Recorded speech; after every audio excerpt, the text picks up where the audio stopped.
Welcome to Pakistan peace channel.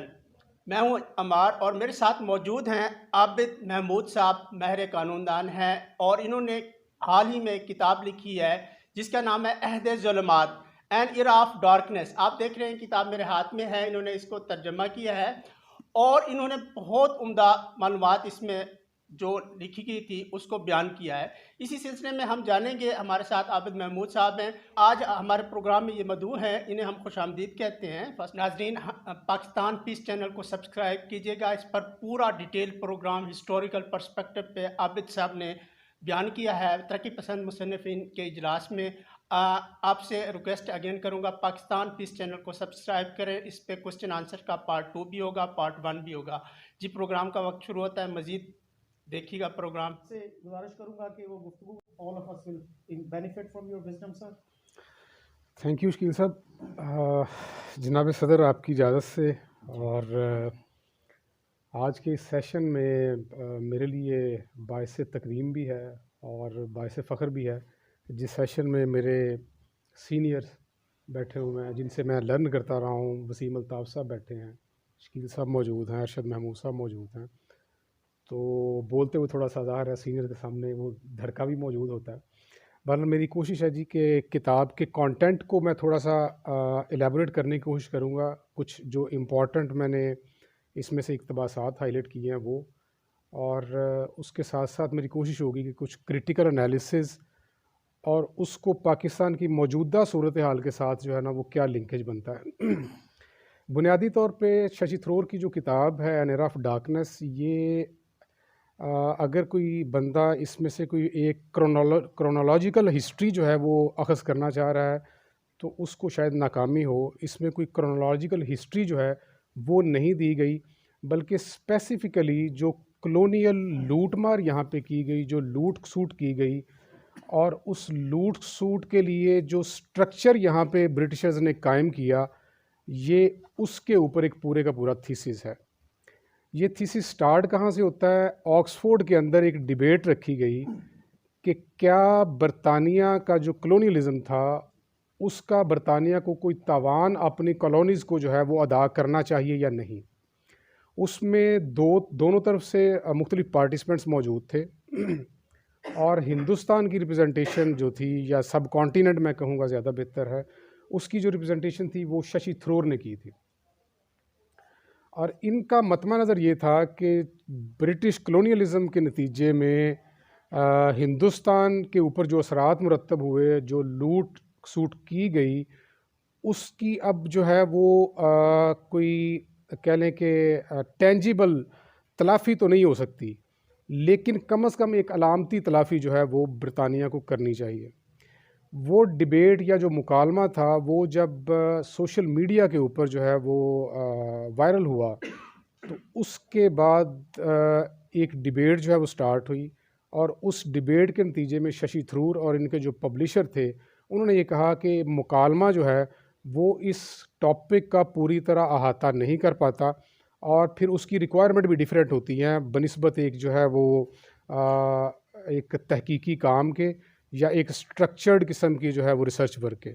तो इसके ऊपर बेहतर ये है कि मुकालमे के बाद जो है वो आप अगर कोई तहकीकी काम करके तो वो सामने ला सके। उसी के नतीजे में जो है ये किताब जो है वो लिखी गई, एन एरा ऑफ डार्कनेस, और उसका तर्जुमा जो है वो मैंने किया है। तर्जुमा ज़ाहिर है काम खासा मुश्किल है, लेकिन शशि थरूर को तर्जुमा करना जो है वो जो लोग इनकी ओरिजिनल इंग्लिश की तहरीरों को पढ़ चुके होंगे उन्हें आइडिया होगा कि जिस तरह का इनका क्राफ्ट है, एक साहिब तर्ज जो है ना वो अदीब मैं कहूँगा, तो थरूर को तर्जुमा करना खासा मुश्किल काम था। बहरहाल कॉलोनियलिज़म के हवाले से ये है कि मुख्तलिफ नुक्ता नज़र जो है वो मौजूद हैं। एक नुक्ता नज़र तो वो है जो ये जिनका कहना ये है जी कि ये बिल्कुल ही गलत बात है कि बरतानिया जो है वो यहाँ से उस तरीके से लूट मार करके गया, बल्कि उसकी बजाय ये नुक्ता नज़र मौजूद है जी कि ब्रिटिश राज जो है वो हिंदुस्तान को बहुत सी ब्लेसिंग्स दे के गया, और अगर बरतानवी राज ना होता तो शायद आज हिंदुस्तान उसी पसमानदगी या अभी भी जो है वो कहीं मुग़लों या कुछ ख़ास रजवाड़ों के बादशाहों के ज़ेर असर होता। ऑन द अदर हैंड एक नुक्ता नज़र ये है कि जी जो आज की बुराइयां हैं प्रीवियस कॉलोनीज़ के अंदर, पाकिस्तान है, हिंदुस्तान है, बांग्लादेश है, या जो भी अदर कॉलोनीज़ हैं, उनमें जितनी भी बुराइयां हैं उन सब की जड़ जो है वो अल्टीमेटली कलोनियलिज्म में मिलती है।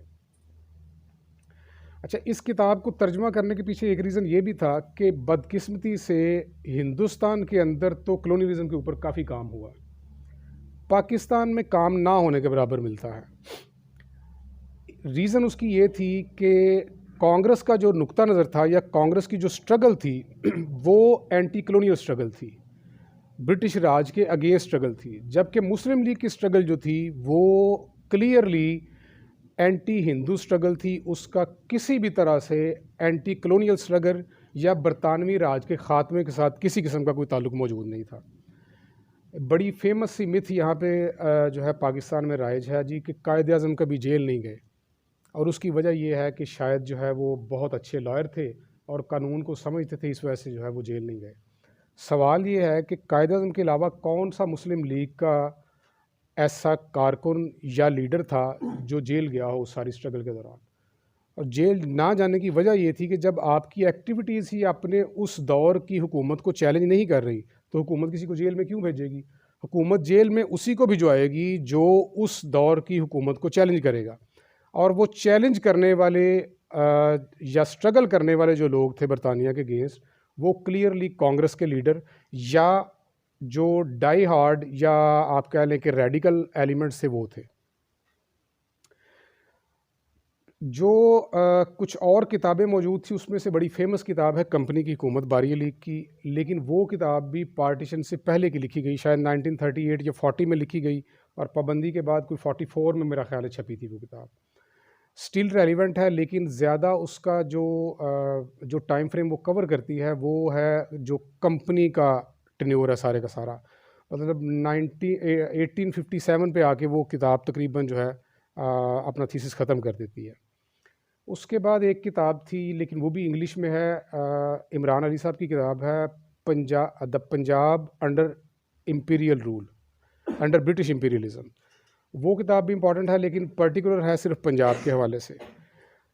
तो कलोनियलिज़म के हवाले से कुछ दोस्तों का था जी कि इसके ऊपर कोई काम किया जाए। शशि थरूर की किताब जो है ये मोस्ट रीसेंट थी, और मोस्ट रीसेंट होने के साथ साथ ये था कि डाटा चूँकि अपडेटेड था, और इन्होंने बहुत से ऐसे टॉपिक्स कवर किए जो कि किसी और किताब में मुझे जो है वो उस तरह से नहीं मिले कलोनियलिज़म के हवाले से।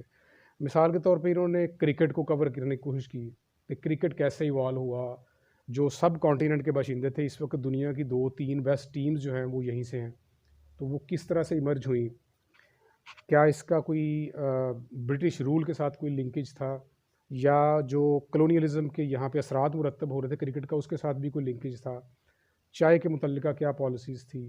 तो ये बड़े डिफरेंट टॉपिक्स से जो आ रहे थे। बाकी जो इम्पॉर्टेंट टॉपिक जो थे इकोनॉमिकल, एजुकेशनल या पॉलिटिकल इश्यूज़, वो तो थे ही इस किताब में।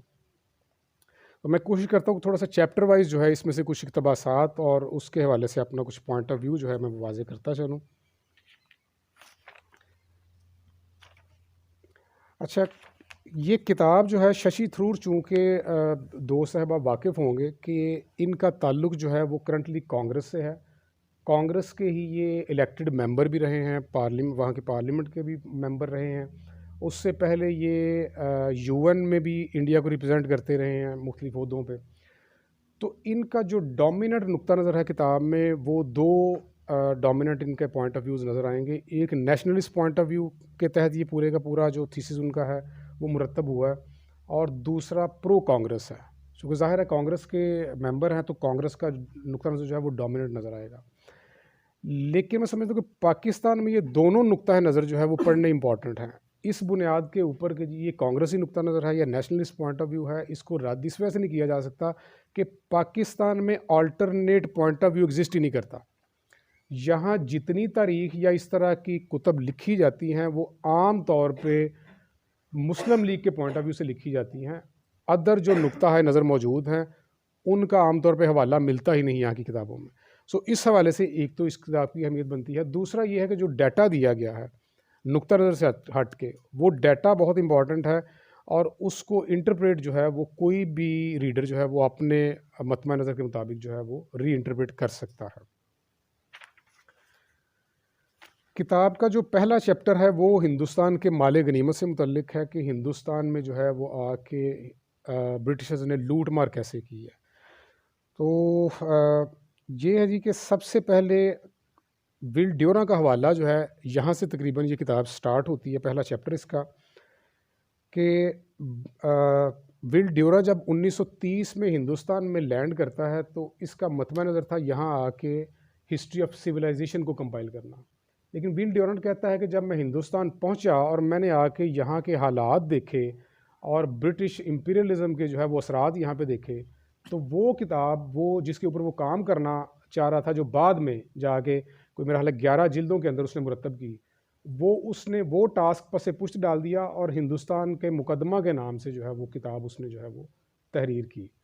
और उसमें विल ड्यूरा का कहना यह है, हिंदुस्तान पर बरतानवी कब्ज़ा कतन किसी भी जवाज़ या उसूल के बगैर एक तजारती कंपनी बरतानवी ईस्ट इंडिया कंपनी की एक आला तहजीब पर यलगार और तबाही थी। फ़न से बेनियाज और गल्ले की हरीस आर्जी तौर पर मुंतशिर व बेयारो मददगार ममलिकत को आग और तलवार से ताराज करना, रिश्वत देना और कत्ल करना, इल्हाक करना और लूट लेना और कानूनी और गैर कानूनी लूटमार के उस पेशा का आगाज़ जो 173 सालों से अब तक बेरहमी से जारी व सारी है। यानी ये 1930 में बात की जा रही है। अच्छा, मज़ीद ये है कि हिंदुस्तान जिसे बरतानवी ईस्ट इंडिया कंपनी ने फ़तह किया वो कोई गैर मुतमद्दन या बंजर सरज़मीन न था, बल्कि क़ुरून वुस्ता का चमकता हुआ नगीना था। उसके कारनामे और खुशहाली वसी और मुख्तलिफ नौ सनतों की पैदा करदा दौलत के मुतल्लिक यार्कशायर के पैदाइशी एक अमरीकी मुअहद वज़ीर J.T. सुंदरलैंड ने इख्तिसार से बयान किया है, तकरीबन हर किस्म की दस्तकारी या मसनूआत जिनसे महज़ब दुनिया वाकिफ़ थी, करीबन हर किस्म की इंसानी जहन व हाथ की तख्लीक जो किसी भी खित्ता में पाई जाती हो और अपने इस्तेमाल या हुसन की वजह से जिसकी कदर हो, हिंदुस्तान में अरसा दराज से उसकी पैदावार की जाती थी। हिंदुस्तान यूरोप की या एशिया की किसी भी कौम की निस्बत ज़्यादा अजीम सनती व पैदावारी कौम थी।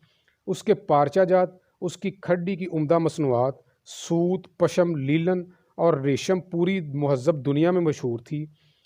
इसी तरह उसके उम्दा ज़ेवरात और उसके खूबसूरत शक्लों में तराशे हुए कीमती पत्थर, ऐसे ही उसकी कोज़ागरी, चीनी मट्टी की ज़रूफ साजी और हर तरह की सरामिक्स, मयार, रंग और ख़ूबसूरत बनावट, इसी तरह उसकी धात, लोहे, स्टील, सिल्वर और सोने पर नफीस कशीदाकारी। थ्रूट जो डाटा देता है उसका कहना यह है जी कि 18वीं सदी में जब ब्रिटिशर्स यहाँ पे पहुँचे हैं तो उस वक़्त हिंदुस्तान का जो GDP था वो तकरीबन 23%, पूरी दुनिया के GDP का 23% जो है वो हिंदुस्तान पैदा करता था, जो कि औरंगज़ेब आलमगीर के दौर तक 27% था। यानी पूरे यूरोप का GDP एक तरफ और हिंदुस्तान का GDP एक तरफ। और दूसरी बात उसका कहना यह है कि जब ये छोड़ के गए हैं तो उस वक़्त जो हिंदुस्तान का GDP है वो 3% जो है वो रह गया पीछे। अच्छा, मामला ये है कि ये जो लूट खसूट चलती रही है, इसमें एक और हवाला जो दिया गया है वो है बरतानवी मुआशियात के तारीखदान हैं एंगस मेडिसन। उनका कहना है कि आलमी मईशत में हिंदुस्तान का हिस्सा 23% था, इतना बड़ा जितना कि तमाम यूरोप का मुश्तरका। और 1700 में जब मुग़ल शहनशाह औरंगज़ेब के ख़जाना में सिर्फ महसूलात की आमदन 10 करोड़ पाउंड तक पहुंच चुकी थी तो ये 27% था। और 200 साल की हुक्मरानी के बाद ये 3 कुछ फ़ीसद रह गया। अच्छा, बरतानवी जब इक़्तिदार में आए तो एक लफ्ज़ में वो बेरहम थे। उन्होंने पारचाजात और रेशम की अदायगी बरतानिया से लाए गए पाउंड्स में बंद कर दी और बंगाल से वसूल करदा महासल से अदायगी करने को तरजीह देने लगे। यानी जब ये इनको दीवानी मिली है ब्रिटिशर्स को 1757 के जंग के फौरी बाद, तो उससे पहले ईस्ट इंडिया कंपनी जो है उसका तरीक़ाकार ये था कि बरतानिया से लाई गई जो दौलत थी या जो वहाँ से ये ले के आते थे उन पैसों से ये यहाँ से जितने भी पार्चा जात या जितनी प्रोडक्ट्स परचेज़ करते थे उसकी अदायगी उन पैसों से की जाती थी। लेकिन जब दीवानी मिली तो ईस्ट इंडिया कंपनी अब रेवेन्यू भी यहीं से जनरेट कर रही है और उसी रेवेन्यू से यहाँ से जो है वो प्रोडक्ट ये परचेज़ करती है और वो प्रोडक्ट बाहर भिजवा दी जाती है। अब हुआ क्या कि वो जो ट्रेडिंग एक सिलसिला बैलेंस चल रहा था या कम से कम जो है वो एक रेवेन्यू हिंदुस्तान के अंदर जनरेट हो रहा था अपनी प्रोडक्ट्स का, वो ख़त्म हो गया। वो सर्कल जो है इकोनॉमिकल सर्कल वो बिल्कुल टूट गया और उसके टूटने के बायस जो है ये डिके शुरू होता है जीडीपी का नीचे की तरफ। उसी के साथ मुतअद्दिद और पॉलिसीज़ का जो है वो ज़िक्र है इसमें, लाइक ये जिन पार्चा जात की बात हुई है कपड़ों की, तो पर्टिकुलरली बंगाल का जो तैयार करदा कपड़ा था ये पूरे यूरोप के अंदर फेमस था और कहा जाता है कि वहाँ पे इंतज़ार किया जाता था जी कि ये यहाँ से शिप्स जो है वो लेके पहुँचे और हाथों हाथ बिकने वाला सिलसिला था। इसके बाद मज़ीद जो है जो डाटा दिया गया है वो कुछ कवानीन जो बनाए गए बंगाल की टेक्सटाइल मिलों को जो है वो ख़त्म करने के लिए। टेक्सटाइल मिलें तो मैं खैर नहीं कह सकता उस टाइम पे, ना मिलें जो है वो हिंदुस्तान में थी और ना मिलें जिसे इंडस्ट्रियलाइजेशन हम कहते हैं प्रॉपर वर्ड्स में, ना वो अभी यूरोप के अंदर उस तरह पैदा हुई थी। यूरोप के अंदर जो है वो कम से कम हिंदुस्तान की निस्बत एक कह लें कि इकोनॉमिकल नेक्स्ट स्टेप जो है वो इस हवाले से शुरू हो चुका था कि वहाँ पे मर्केंटाइल क्लास जो है वो डेवलप हो चुकी थी और वो मर्केंटाइल क्लास जो है वो इकट्ठी हो के वो कंपनीज़ की शक्ल में जो है सरमाया इन्वेस्ट करना स्टार्ट कर चुकी थी।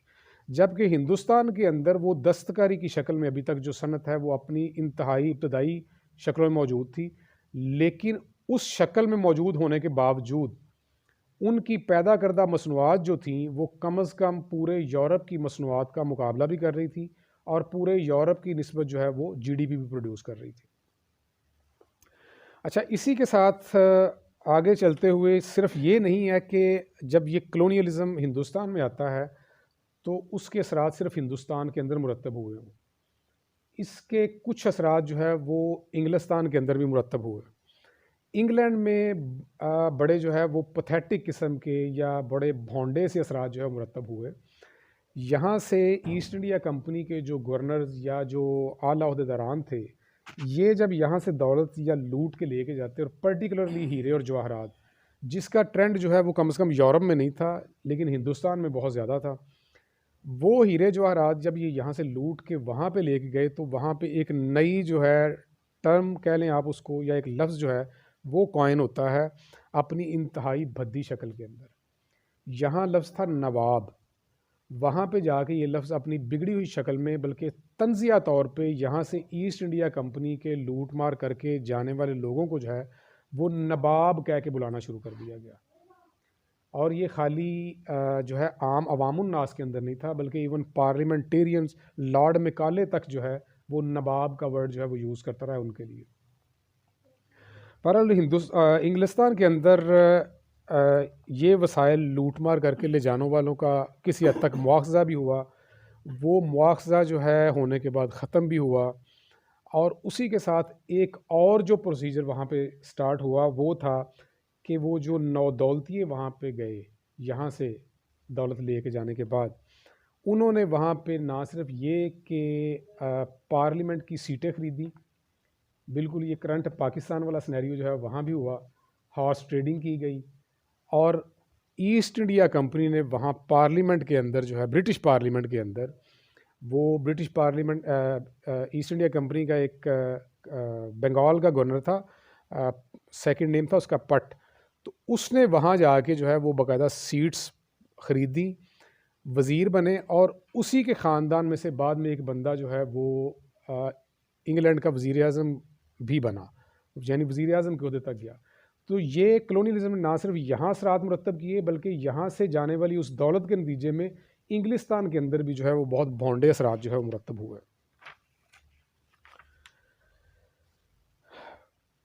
हिंदुस्तानी टैक्स ना सिर्फ हिंदुस्तान में, ये बड़ा एक इम्पॉर्टेंट पॉइंट है दो कि चूँकि थ्रूर जो है ये किताब को क्लोज़ कर देते हैं 1947 पे लेकिन इससे अख़ज़ करदा हम बहुत से नताइज को मौजूदा पाकिस्तान की पर्टिकुलरली सूरत हाल में जो है वो भी देख सकते हैं कि क्या यहाँ पे जो है ना वो किया जा रहा है और क्या वही पॉलिसीज़ जो हैं वो आज भी यहाँ पे जारी व सारी हैं या नहीं। हिंदुस्तानी टैक्स ना सिर्फ हिंदुस्तान में बरतानवी हिंद फ़ौज के लिए जो कि बज़ाहिर हिंदुस्तान में अमन कायम करने के लिए थी, बल्कि बरतानवी सल्तनत की अज़मत जलीला में इजाफ़ा के लिए बर्मा से लेकर मेसोपोटामिया तक मुख्तलिफ़ नौ गैर मुल्की नौबादियाती मुहिमजोइयों के लिए भी अदा किए जाते। मिसाल के तौर पे 1922 में हुकूमत हिंद के कुल महासिल का 64% गैर ममालिक को भेजे गए बरतानवी हिंद फ़ौजी दस्तों की अदायगी के लिए वक्फ था। जैसा कि ड्यूरन ने उस वक्त मुशाहिदा किया कि दुनिया में कोई और फ़ौज सरकारी महासिल का इतना बड़ा हिस्सा इस्तेमाल नहीं करती। तो ये जो वो ब्रिटिश इंडियन आर्मी थी उसका तसलसल जो है बजट के अंदर जो हिस्सा है वो अभी भी इस तरफ कह लें या उस तरफ कह लें वो दोनों तरफ मौजूद है।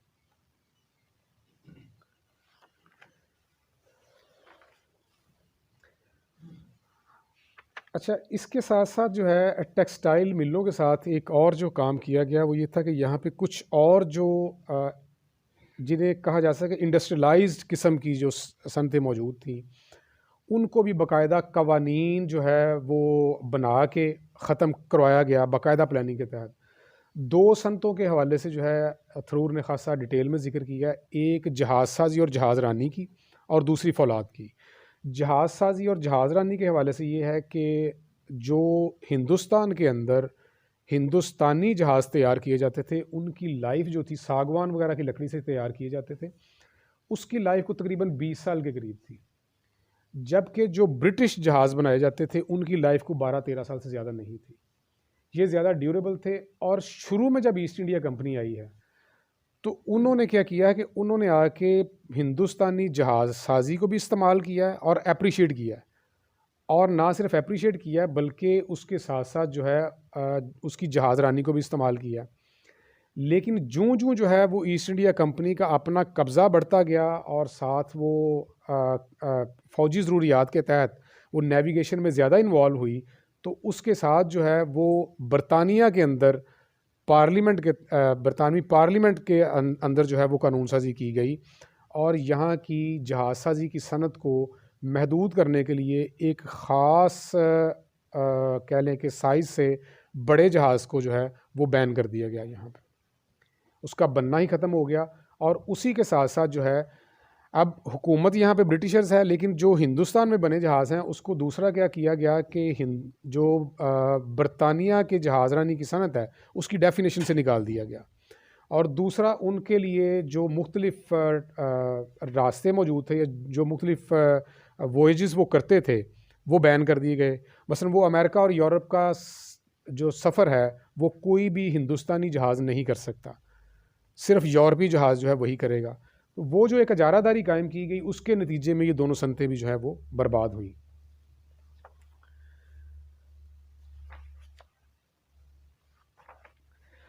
अच्छा, कुछ मिथ्स जो हैं वो उसके ऊपर खासी डिटेल में डिबेट की है थ्रोर ने, लाइक जमहूरियत, प्रेस, पार्लिमानी निज़ाम और कानून की हुक्मरानी। इसमें मैं कुछ चंद एक जो है उसके ऊपर बात ज़रूर करना चाहूँगा। एक तो ये है कि पार्लिमानी निज़ाम की। अब मामला ये है कि पार्लिमानी निज़ाम को अगर हम एनालाइज़ करें तो पार्लिमानी निज़ाम जो है ये पैदा हुआ था बरतानिया के अंदर, और ब्रिटिश की आप कह लें हिस्टोरिकल प्रोडक्ट था, उसकी प्रोसेस ऑफ हिस्ट्री के नतीजे में एक सिस्टम जो है वो इवॉल्व हुआ। अब इस सिस्टम को अगर देखा जाए तो ये सिस्टम जो है ये दुनिया के उन ममालिक में बहुत कामयाब है जो यूनिफाइड स्ट्रक्चर रखते हैं, जो जहाँ पे मुख्तलिफ अक़वाम जो है वो रिहाइश पज़ीर नहीं है बल्कि एक सिंगल कौम जो है वो रिहाइश पज़ीर हो। ऑन द अदर हैंड दूसरा सिस्टम जो है वो अमेरिकन सिस्टम सामने आता है जो प्रेसिडेंशियल सिस्टम है, और उन ममालिक में ज़्यादा सक्सेसफुल है जहाँ पे जो है वो मुख्तलिफ यूनिट्स जो है वो मिल के एक फेडरेटिंग यूनिट बनाते हैं। और बहरहाल बरतानिया अल्टीमेटली यहाँ पे पार्लियामेंट सिस्टम छोड़ के गया। मैं वैसे इसमें थ्रूर की बात से इस हद तक जो है वो इख्तलाफ ज़रूर करूँगा कि जब ये पार्टीशन हो रही थी या इंडिपेंडेंस थी 1947 में, तो इवन ब्रिटिशर्स ने जो है वो रेकमेंड किया था दोनों मुल्कों की लीडरशिप को कि आपके लिए बेहतर ये है कि आपका जो स्ट्रक्चर है दोनों कंट्रीज़ का वो मोर क्लोज़र है टू अमेरिका, तो आप जो है प्रेसिडेंशियल सिस्टम जो है वो अडॉप्ट करें। ये ब्रिटिश प्राइम मिनिस्टर जो है उस वक्त के क्लेमेंट एटली, उन्होंने ये सजेशन दी थी, दो इन्होंने जिक्र नहीं उसका किया, लेकिन उनकी ये सजेशन मौजूद थी दोनों ममालिक की लीडरशिप के लिए। लेकिन चूँकि वो पार्लियामानी सिस्टम की कंटिन्यूटी थी और मेरा ख़्याल है कि करंट लीडरशिप दोनों मुल्कों की वो शायद इस काबिल भी नहीं थी, या थोड़ी सी एक कह लें कि कंफर्ट जोन में थी कि जो सिस्टम चला आ रहा है उसको एज सच ही अडॉप्ट किया जाए, तो वो पार्लियामेंट्री सिस्टम को ही अडॉप्ट जो है ना वो किया गया। कानून की हुक्मरानी के हवाले से जो है वो ख़ासी एग्जांपल जो है इन्होंने कोट की हैं। एक तो ये है कि जहाँ पे ब्रिटिश ईस्ट इंडिया कंपनी है उसके दौर के अंदर जो इवन कोर्ट्स के अंदर गोरे और लोकल के लिए अलग-अलग कानून और अलग-अलग सज़ाएँ जो हैं वो तजवीज़ की गई हैं। इवन गोरों ने यहाँ पे जो बंदे मर्डर भी किए हैं उसके नतीजे में भी उनको जो है वो पेनलाइज नहीं किया गया। अच्छा, नेक्स्ट उसका आर्गूमेंट ये है कि आमतौर पे ये आर्गूमेंट दिया जाता है जी कि ईस्ट इंडिया कंपनी के ख़त्म होने के बाद जब सल्तनत जो है वो शिफ्ट हो गई ईस्ट इंडिया कंपनी से ब्रिटिश क्राउन को, तो ये चीज़ें जी बेहतर हो गई थी। उस हवाले से जो है वो थ्रूर जो है वो कोट करता है मुख्तलिफ और इंसिडेंट्स के साथ, जो है पर्टिकुलरली जलियांवाला बाग का इंसिडेंट जो कि जनरल डायर ने किया। मरी ब्रूरी की मालिक फैमिली थी उस अपने वक्त की, तो उस इंसिडेंट का हवाला देते हुए जो है वो थ्रूर का कहना यह है कि ये इवन जो बरतानवी ब्रिटिश राज है उस दौर के अंदर भी वो कानून सब के लिए जो है बराबरी का कानून नहीं था, गोरे के लिए और लोकल के लिए कानून जो है वो अलहदा रहा। अच्छा, इसके अलावा जो कानून साजी की गई उस हवाले से कुछ अगले चैप्टर्स में भी बात इस पे होगी, कुछ इस चैप्टर में भी उसने बात किया कि औरतों के लिए पर्टिकुलरली जो है वो डिस्क्रिमिनेटरी लॉज जो है वो बनाए गए। उस हवाले से वो ख़ास तौर पे रेफरेंस देता है जो जिसे हम यहाँ पे पाकिस्तान के अंदर भी जना का कानून कहा जाता है। ये ब्रिटिशर्स का दिया हुआ कानून है, 496 और 497 पाकिस्तान पीनल कोड की जो शिक्के हैं आजकल। थ्रूर का ये कहना है जी कि इसमें सबसे पहली चीज़ तो ये की गई कि ब्रिटिशर्स ने जो कानून बनाया उसके नतीजे में औरत विक्टिमाइज हुई। मेल जो है, अब तो कानून अमेंडेड है कुछ पाकिस्तान में भी और इंडिया के अंदर भी, लेकिन जो ब्रिटिश कानून था उसमें ये था कि औरत जो है वो जवाबदेह थी जना के केस में, मर्द जो है वो ऐसा उस तरह जवाबदेह नहीं था। सेकेंडली, रेप के तहत भी जो है वो विक्टिमाइजेशन अल्टीमेटली कोर्ट के अंदर औरत की हुई। और तीसरा जो सबसे ज़्यादा जिसके ऊपर उसने डिबेट की है वो है 377। इंडिया के अंदर ये कानून ख़त्म कर दिया गया है, पाकिस्तान के अंदर अनफॉर्चुनेटली ये बड़े भोंडे तरीके से आज भी मौजूद है, जहाँ मेल का मेल के साथ जो है वो कह लें कि रिलेशनशिप है। अब पाकिस्तान जैसे मुल्क में ये ब्रिटिश का बनाया हुआ वही कानून आज तक मौजूद है कि अगर कोई कंसेंटिंग एडल्ट हैं तो उसके लिए भी वही कानून है, अगर कोई बच्चा रेप हुआ है तो उसके लिए भी वही कानून है, और अब इवन अगर कोई एडल्ट भी रेप हुआ है तो वो उसके लिए भी वही कानून है। तो एक ही कानून के तहत जो है वो सारी चीज़ें आई हैं। ये जो LGBT राइट्स का चैम्पियन है आज यूरोप या बरतानिया पर्टिकुलरली, तो ये उन्हीं का बनाया हुआ कानून है। अदरवाइज़ उससे पहले, बरतानिया के आने से पहले कम से कम हिंदुस्तान के अंदर जो है ये दोनों चीज़ें, ख़वातीन मुतअद्दिद ख़वातीन के साथ भी रिलेशनशिप और मेल का मेल के साथ भी कंसेंटिंग एडल्ट्स का रिलेशनशिप जो है ये एक्सेप्टेबल रियलिटी के तौर पे मौजूद था, यहाँ पे एक्सेप्ट किया जाता था। इससे हट के भी अगर देखना हो तो शम्सुर रहमान फ़ारूकी साहब का नावल है कई चांद थे सरे आसमां, उसमें ख़ासा जो है ना वो तफसीली मवाद जो है वो मिल जाएगा। तो फर्दर कुछ लाइक क्रिमिनल ट्राइब एक्ट बनाया गया, बहुत से पूरे कबाइल को जो है वो क्रिमिनल डिक्लेयर कर दिया गया। अच्छा, हिजड़ों को जो है वो विक्टिमाइज़ किया गया, जो बनाए गए कानून थे यही क्रिमिनल ट्राइब एक्ट के तहत। एक एक्सेप्टेबल जो है वो जेंडर थी पूरे हिंदुस्तान के अंदर, लेकिन वो जो विक्टोरियन अखलाकियात थे उसके तहत ब्रिटिशर्स ने आके ये कहा कि जी आइदर मेल और आइदर फीमेल, ये दो डिक्लेयर करें। और ख्वाजा सरा जो थे वो अपने दौर में एक तरफ तो एक इंतहाई ज़ालिमाना तरीका नज़र आता है कि जंगों में पकड़े गए जिन्हें ग़ुलाम बनाया गया, जो बच्चे पर्टिकुलरली पकड़े जाते थे उनको जो है वो खस्सी करके, ठीक है जी, तो वो बाद में ख्वाजा सरा बनाया जाता था। एक लेवल उसका ये है। But on the other hand एक लेवल ये भी है कि बहुत से ऐसे ख्वाजा सरा हैं हिंदुस्तान की हिस्ट्री के अंदर जो इंतहाई पावरफुल पोजीशंस के अंदर गए। थ्रूर ने तो जिक्र नहीं किया, लेकिन इवन लाहौर के अंदर जो है वो जब ये मुग़ल रूल डिक्लाइन किया तो उसके बाद एक ख़ातून की हुकूमत में प्रैक्टिकल राज जो है वो 3 ख्वाजा सराओं का रहा है। तो बहरहाल एक जो है वो एक्सेप्टेबल एंटिटी यहाँ मौजूद थी। उस एक्सेप्टेबल एंटिटी को जो है विक्टोरियन अखलाकियात के तहत जो है वो यहाँ से ख़त्म किया गया बाकायदा।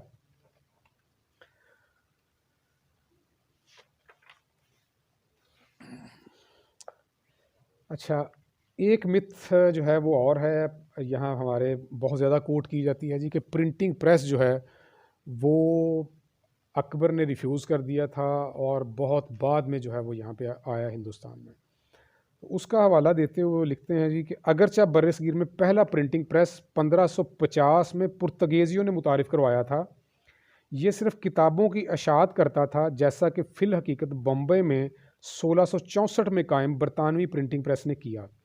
हिंदुस्तान में पहले अखबार की इशात में 1 सदी से ज़्यादा का अरसा लगा, जब 1780 में जेम्स ऑगस्टस ने बंगाल गज़ट या कलकत्ता जनरल एडवर्टाइज़र शाया किया, लेकिन ईस्ट इंडिया कंपनी ने जल्द ही उसकी नामुवाफ़िक आरा को शक की नज़रों से देखना शुरू कर दिया और 2 साला जमाशुदा बरहमी के बाद उसका प्रेस 1782 में बंद कर दिया गया।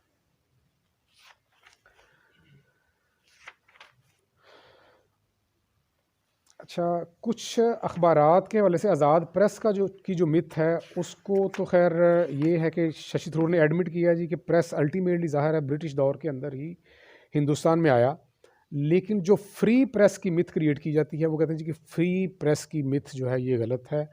उस दौर के अंदर भी प्रेस एक्ट जो है वो बार बार आते रहे, जर्नलिस्ट यहाँ पे काफ़ी लोग बैठे हुए हैं, उसकी एक पूरी हिस्ट्री जो है इन्होंने दी है कि कब कब और किन किन वजूहात की बिना पर जो है वो प्रेस के ऊपर पाबंदियाँ लगाई जाती रहीं।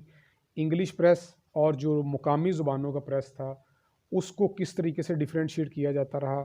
वो प्रेस जो बरतानवी मफादात के मुवाफिक था उसको सपोर्ट दी जाती रही। वो अखबारात जो अगेंस्ट लिखने वाले थे उन पे कैसे कैसे पाबंदियाँ लगाई गई और इवन जो है उनके मालिकान को या मदीरान को जो है वो किस मौके पे अरेस्ट किया गया, उसकी खासी लंबी जोड़ी तफसील मौजूद है। जो चौथा चैप्टर है जी वो है हुकूमत करने के लिए तकसीम करो, जो डिवाइड एंड रूल की पॉलिसी है। इसकी डिवाइड एंड रूल की जो पॉलिसी है इस पे काफ़ी तफसील जो है वो शशि थरूर ने दी है और हिंदुस्तान में थरूर का ये कहना है कि इससे पहले कम से कम जो है वो अगर कोई डिवीजन्स मौजूद थी तो उसको आके ब्रिटिशर्स ने एग्जैजरेट किया अपने रूल को प्रोलॉन्ग करने के लिए और इवन नई कैटेगरीज क्रिएट की हैं। मिसाल के तौर पे हिंदुस्तान के अंदर कम से कम अक़लियत या अक्सरियत, मिनॉरिटी और मेजॉरिटी की कैटेगरीज एग्जिस्ट नहीं थी करती।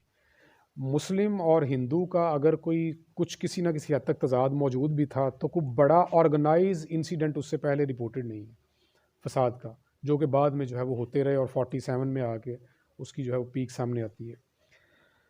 उसके अलावा जिस तरीके से तारीख़ को जो है वो मजहबी बुनियादों पे उस्तवार किया गया, इवन हिंदुस्तान के अपने हिस्टोरियंस जो है वो किसी ने भी तारीख़ को मजहबी बुनियादों पे नहीं लिखा। जेम्स मिल जो कि फ़लसफ़ा का बड़ा इंपॉर्टेंट नाम है, उसने सबसे पहले जो है वो तारीख़ को मजहबी बुनियादों पे उस्तवार किया और मजहबी हवाले से तारीख़ जो है वो लिखनी शुरू की कि हिंदू तारीख़, मुसलमान तारीख़, और जब बरतानिया की तारीख़ की बारी आती है तो वहाँ पे ईसाई दौर की तारीख़ नहीं कहा जाता, वहाँ पे ब्रिटिश दौर की तारीख़ कहा जाता है। ये किया गया। फिर जो सेंसस यहाँ पे करवाए गए, जो मरदमशुमारी यहाँ पे करवाई गई, थरूर का ये कहना है जी कि मरदमशुमारी को एज ए टूल इस्तेमाल किया गया बहुत से मामलात में। एक तो डाटा, एथनिक डाटा इकट्ठा करने के लिए, दूसरा उन कैटेगरीज को परमानेंट करने के लिए और ख़ास तौर पे ज़ात पात के निज़ाम को। मसलन इसका कहना यह है जी कि हिंदुस्तान की पूरी हिस्ट्री देख लें आप, जो 4 वर्ण नज़र आते हैं, ब्राह्मण, खत्री, वैश्य और शूद्र, ये कभी भी इंटैक्ट नहीं रहे। अगर कोई बंदा अपने ज़ात पात जो है वो चेंज करना चाहता था तो वो तब्दील कर सकता था, वो पेशा चेंज करता, एक इलाके में से दूसरे इलाके में अगर चला जाता तो वो अपनी कास्ट जो है वो चेंज कर सकता था। लेकिन मर्दमशुमारी के ज़रिए जो कास्ट थी वो डॉक्यूमेंट हुई और वो परमानेंट हो गई उसके बाद। अब किसी बंदे का किसी ज़ात में से निकलना जो है वो पॉसिबल नहीं था। दूसरा ये था कि इस टाइम के ऊपर आके ये ज़्यादा जो है वो एक स्ट्रिक्ट जो है वो डायमेंशन बनी कि जी ब्राह्मण जो है उसका ये काम है, क्षत्रिय का ये काम है। अदरवाइज़ हिस्ट्री देखी जाए तो सब कॉन्टिनेंट की हिस्ट्री में हज़ारों सालों में बहुत से बंदे शूद्र नज़र आएंगे, बहुत से बंदे जो है वो क्षत्रिय नज़र आएंगे, और ब्राह्मण को इवन जो सबसे टॉप की कास्ट कंसिडर की जाती है उसको जो है अगर देखा जाए तो फीड करने वाला जो है वो रूलर है, हुक्मरान है, चाहे किसी भी कास्ट से हो। यहाँ बहुत से लोग मुख्तलिफ कास्ट से बैठे होंगे। थ्रू से हट के अगर मैं बात करूँ तो पर्टिकुलरली ऐसी बहुत सी कास्ट जो कि इस वर्ण सिस्टम के अंदर लो कास्ट या मिडिल कास्ट के अंदर आती थी, उन्होंने रूल किया। मिसाल के तौर रंजीत सिंह जट कास्ट से ताल्लुक़ रखता था, कभी भी हायर दोनों कास्ट के अंदर वो नहीं रही, ना वो ब्राह्मण थे और ना क्षत्रिय थे, ठीक है। वेश या नीचे वाली कास्ट के अंदर जो है वो इनके मुख्तलिफ ट्राइब्स जो है वो आते हैं, लेकिन इसके बावजूद जो है वो रूलिंग क्लास रही है, और रूलिंग क्लास रहने में भी किसी तरह की कोई जो है वो रुकावट नहीं आई, कभी कोई मसला नहीं बना। लेकिन उसके बाद जब ये सेंसेस हुई हैं तो अल्टीमेटली ये परपिचुएट हो गया सिस्टम, सारे का सारा कास्ट सिस्टम। अच्छा, सुन्नी शिया तकसीम के हवाले से भी उसका कहना यह है कि लखनऊ के अंदर पहला इंसिडेंट जो है वो ब्रिटिश दौर के अंदर होता है जहाँ पे शिया सुन्नी फसाद जो है वो आता है। इस हवाले से तो खैर मेरा अपना एक जो है वो रिसर्च वर्क चल रहा है, जल्द शायद सामने आएगा, कि सैयद अहमद बालाकोट वाले ये जब निकलते हैं एक नाम नहाद जिहाद के ऊपर, तो ये अपनी फैमिली को छोड़ते हैं, ये जो पीरफ पगाड़ा है उसके घर पे छोड़ते हैं, ये जो ट्रैक ये अडॉप्ट करते हैं। अब ये जी पीर पगाड़ा, मौजूदा पीर पगाड़ा के इंसेस्टर्स के घर ये छोड़ते हैं। अब ये वो पर्सनैलिटी है जिसके बाद में जो है वो यहाँ हमारे 2 फ़िरके जो हैं वो उसी से एसोसिएटेड हैं, और ये उस वक्त भी मज़ारों के मुखालिफ हैं, और दूसरी तरफ पीर पगाड़ा की वो फैमिली जो उस वक्त भी मज़ारों के जो है वो गद्दीनशीन थे। तो ये कैटेगरी जो हैं ये ब्रिटिश दौर के अंदर इवॉल्व हुई हैं, फ़िरका वाराना भी। अच्छा, इवॉल्व क्यों हुई हैं, मैं मतलब उसे किसी साजिश का नतीजा तो नहीं कहता, लेकिन कलोनियल रद्द अमल में जो है वो मुख्तलिफ फ़िरके जो है अल्टीमेटली क्रिएट हुए, वो मुसलमानों में भी क्रिएट हुए और अल्टीमेटली हिंदुओं के अंदर भी क्रिएट हुए। अच्छा, कुछ जो है जी ये इस हवाले से मज़हब और नस्ल के हवाले से जो है कुछ इम्पॉर्टेंट इन्होंने वो नोट्स दिए हैं।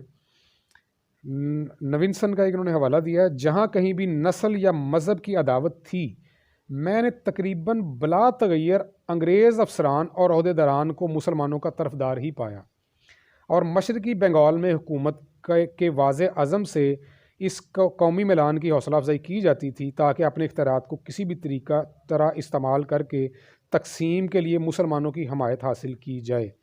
ये फ़क्त हिंदुओं के ख़िलाफ़ थी कि अफजल शाही की जानिब से हर तरह की मामूली से मामूली अजियत की हदायत की जाती, वही थे जिन्हें हुकूमती ओहदों से खारिज किया गया। ये हिंदू स्कूल थे जिनसे हुकूमती सरपरस्ती ख़त्म की गई। तो ये जो मिथ हमारे यहाँ पे है जी कि मुसलमान ज़ेर अताब रहे हैं ब्रिटिशर्स के, कांग्रेस का नुक्ता नज़र इसके बिल्कुल वाइस वर्सा है। तो मैं इसी वजह से कह रहा था कि एक नेशनलिस्ट पॉइंट ऑफ व्यू या pro Congress point of view भी जो है वो यहाँ पढ़ना ज़रूरी है, ताकि ये पता चले कि वो क्या कहते हैं, इस हवाले से उनका पॉइंट ऑफ व्यू क्या है। मज़ीद ये कि डिवाइड एंड रूल की जो पॉलिसीज़ हैं उसमें जो मैंने पहले 2 फैक्टर्स जिनका जिक्र किया, उसके अलावा जो है वो एक बहुत बड़ा फैक्टर जो ब्रिटिशर्स ने ख़ुद जो है वो किया, वो था जुदागाना इंतखाबात का। मेरा हाल है 1906 में मुस्लिम लीग फॉर्म होती है और 1909 के अंदर जो है वो जुदागाना इंतखाबात का जो है वो डोल डाल दिया जाता है। तो ये कुछ चीज़ें जो हैं ये भी साथ साथ देखनी ज़रूरी हैं कि क्या मामला जो है वो चल रहा था। और बल्कि नवाब बंगाल इसके नवाब ऑफ ढाका जो थे उनको बाकायदा 1905 में अंग्रेज़ों ने फंडिंग की बंगाल की पार्टीशन के ऊपर। पहले मुखालिफ थे, जैसे ही फंडिंग मिली और वायसराय के साथ एक मीटिंग हुई तो वो इनके ब्रिटिशर्स के जो है वो हमनवा हो गए पार्टीशन ऑफ बंगाल के ऊपर। टाइम सर कितना था? 5-10 हो गए। चलो मैं वाइंड अप करता हूँ एक आध चैप्टर पे थोड़ा सा ब्रीफ करके। तो अल्टीमेट आमदन और ख़र्च का गोशवारा, उसमें थ्रूर ने जो है वो कुछ एक तो जो ज़िमनी पॉजिटिव असरात मुरतब हुए हैं ब्रिटिश इम्पीरियलिज़म के, उसके हवाले से बात की है। और मज़ीद ये कि अफ्यून जो थी उसके ऊपर जो है इन्होंने डिस्कशन किया कि फ़्यून जो है ये बरतानवी जो थे इन्होंने इसके ऊपर इजारादारी कायम की, ज़बरदस्ती काश्त करवाई जाती रही। इवन जो है जो इनकार करता था उसके घर में पैसे फेंक दिए जाते थे, बंदे उठवा के भी जो है वो ये काश्त करवाई गई। उसी की वजह से यहाँ पे जो लोकल बहुत सी फसलें थी वो ख़त्म हुई। पार्लियामेंट के अंदर सिर्फ ये हिंदुस्तानी थे जिन्होंने बार बार जो है इसके ख़िलाफ़ आवाज़ उठाई, लेकिन चूँकि रेवेन्यू जनरेटिंग कॉप थी तो लिहाजा इसको अल्टीमेटली ख़त्म नहीं किया गया 47 तक। मतलब 47 के बाद भी पाकिस्तान के अंदर भी ठेके जो है वो इसके मौजूद रहे हैं। दूसरा इनका पॉइंट ऑफ व्यू ये है कि परमानेंट जो हुक्मरान यहाँ रहे हैं हिंदुस्तान के अंदर, उनके बरक्स बरतानवी हमेशा गैर मुल्की ही रहे। इवन बरतानवियों के यहाँ इख्तलात के साथ जो नई नस्ल पैदा हुई वो भी एक नए नाम के साथ सामने आई, एंग्लो इंडियन के नाम से। जबकि इन्होंने एक इंटरेस्टिंग बात ये की है कि जो यहाँ पे सेटलर मुसलमान हुक्मरान थे, पर्टिकुलरली मुग़ल्स, उनका इन्होंने कहा जी कि अकबर का जो बेटा पैदा होता है शाहजहाँ, वो हिंदू राजपूत रानी के वतन से पैदा होता है। तो वो कहते हैं जी कि वो तो 50 जी सॉरी जहांगीर, तो जहांगीर जो है वो कहते हैं जी वो 50% जो है वो हिंदुस्तानी हो गया। जब जहांगीर का आगे शाहजहाँ पैदा होता है तो वो फिर जो है हिंदुस्तानी औरत जो है खातून जो है उसके वतन से पैदा होता है, वो कहते हैं वो 75% जो है वो हिंदुस्तानी हो गया। तो अल्टीमेटली जो यहाँ आके सेटलर्स मुसलमान हुक्मरान थे वो हिंदुस्तानी नस्ल के अंदर जो है वो शामिल हो गए। जबकि ये जो ब्रिटिशर्स थे ये लामहल्ला एक अलहदा कौम और एक अलहदा शनाख्त के तहत रहे और 47 पे जो है वो यहाँ से इन्होंने लेफ़्ट किया। तो ये यहीं पे इसका जी किताब का जो है ये 8 चैप्टर्स के अंदर ख़ात्मा होता है। बाकी बहरहाल मैं फिर वही कहूँगा कि जिस नुक्ता नज़र के तहत ये किताब लिखी गई है वो नुक्ता नज़र जो है और वो डाटा वो दोनों पाकिस्तान में इम्पॉर्टेंट हैं।